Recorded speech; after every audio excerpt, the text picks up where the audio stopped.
ઊંઝા તાલુકાના વણાગલા ગામે વરુવાસના 130 જેટલા ઘરોના લોકો જીબીની લાલિયાવાડીથી આવી કાળઝાળ ગરમીમાં ઝાડના છાંયડા નીચે ભર બપોરે રહેવા મજબૂર બન્યા છે। છેલ્લા 2 વર્ષથી પાવર વધારાના પૈસા ભર્યા છતાં કોઈ સાંભળવા અત્યારે તૈયાર નથી। ત્યારે ગામ લોકો દ્વારા અત્યારે રોષ વ્યક્ત કરવામાં આવી રહ્યો છે। સાથે સાથે તેઓએ આવનાર ગ્રામ પંચાયતની ચૂંટણીનો બહિષ્કાર કરવાની પણ ચીમકી ઉચ્ચારી છે।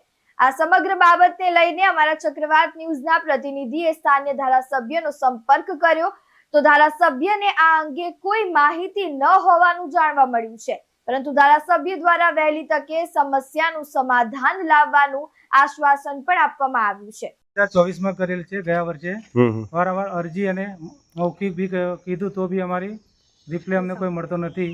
તો મહેરબાની કરીને અમને જવાબ આપો। લાઈટ મળતી નથી, પાવર પૂરો મળતો નથી। પબ્લિક ખેતરેથી ઘરે કામ કરવા, ખેતરમાંથી કામ કરીને આવે તો ઘરે આવીને હેરાન થાય છે। તો છેલ્લા અમે 3 વર્ષથી ઊંઝા મથકે માગણી કરી તો બી અમને કોઈ રિપ્લે મળતો નથી।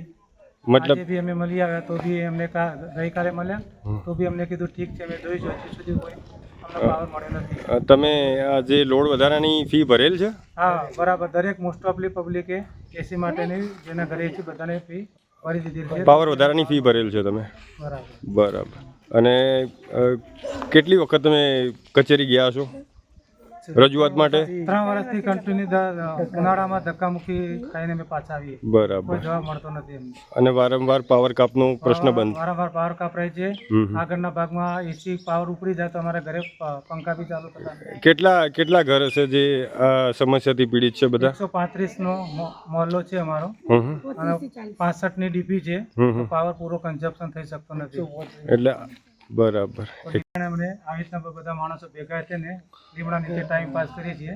ઘરમાં ગરમી લાગે છે એના લીધે। આરામના ટાઈમે હેરાન થવાનું? આરામના ટાઈમે બહુ હેરાન થઈએ છીએ। ખેતરમાં બી કામ કરીને આવીએ ગરમીમાં, અહીંયા બી ગરમી। હવે અમારે જવું તો ક્યાં જવું? સરકાર અમારે કોઈ સાંભળતું નથી। ઊંઝા બી ગયા તો બી અમને કોઈ જવાબ આપતા નથી। 4 વર્ષથી હેરાન થાવ? વિનંતી, અમારું કામ અમને સફળતાપૂર્વક પૂર્ણ કરી આપો। 4 વર્ષથી હેરાન થઈ રહ્યા છો? 4 વર્ષથી હેરાન થઈ રહ્યા છીએ। અમે ખરા બપોરે અહીંયા બેસી રહીએ છીએ લીમડા નીચે। ખેતરમાંથી કામ કરીને આવીએ પણ અમારે પંખા બિલકુલ ઉપડતા નથી, એસી ઉપડતી નથી। બહુ અમારે હેરાન થઈએ છીએ। નાના બાળકો પણ હેરાન થઈએ છીએ। બધું અમે હેરાન થઈ જઈએ છીએ। તો હવે શું કરીએ? તો અમારે શું કરવું? પૂરી ભરેલ છે પૈસા? પૈસા પણ ભરેલા છે અમે બધા, પણ તો અમારે પાવર મળતો નથી। અમારે શું કરવું? નાની ડીપી છે, મોટી કરો। અમારે ડીપી મોટી જોઈએ છે અને હવે તો બિલ લેવા આવશે તો પથ્થર માર કરશું। પહેલા તો એમ કે પાણીનો પ્રોબ્લેમ હતો, ગમો પાણી આવે ના આવે, અમુક સમયે થોડો સમય કાઢીને બંધ કરી દી, એવો પ્રોબ્લેમ હતો। પછી રસ્તાનો પ્રોબ્લેમ કે અમારે ચોમાસું આવે તો અમે કઈ રીતના અમે ખેતરમાં જઈએ, ભેંસો દોવા તો અમે ઢેચણમાં ગારામાં જઈએ, તો અમારે કોઈ રસ્તાનો નહીં પ્રોબ્લેમ સોલ્વ કરતા। અને રહી જતું હતું ત્યાં લાઇટનું હતું, તો આવું લાઇટ નહીં આપતા તો અમારે કઈ રીતના જીવવાનું? અમે તો આત્મનિર્ભર થઈ ગયા છીએ। હવે તો આનો કોઈ રસ્તો નિકાલ લાવો। હવે અમારા ઘરે મોટર ના ઉપડે, એસી ના ઉપડે, વળતા વલોણા પણ છાસ કરવાના બંધ થઈ જાય છે। તો હવે અમારે શું કરવાનું?